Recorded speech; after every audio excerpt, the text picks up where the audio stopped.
With more than 43 million Americans on the road this Thanksgiving weekend, some federal lawmakers are demanding new standards for seatbacks, which are prone to collapse. This was prompted by a CBS News investigation led by transportation correspondent Kris Van Cleave. Eli Hastings was just 15 months old when the 2002 Ford Escort he was riding in was hit from behind. His mother, Hannah. We got hit and almost lost my baby. Sorry. Hannah's seat collapsed as this simulation shows, throwing her into the back seat. Her head struck Eli's, causing him brain damage, hearing loss, and partial paralysis of his face.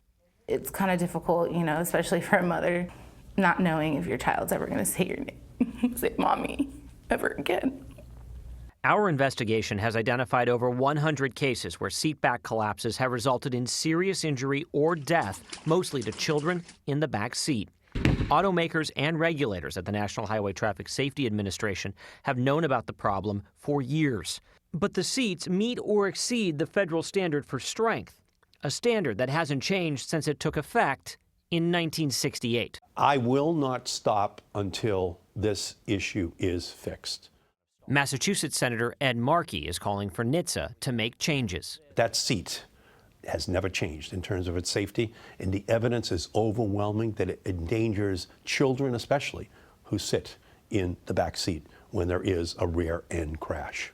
They're also calling for an investigation of automakers, saying they didn't report all cases of seatback collapse. Markey's office found nearly 10% of the accidents we identified were not reported, a step required by law if the car is less than 10 years old. It makes it a lot harder to say there's a problem if the car makers aren't reporting that there's a problem. There's a huge regulatory black hole within which the automotive industry is able to escape responsibility because they do not report these accidents. The Hastings sued after their accident.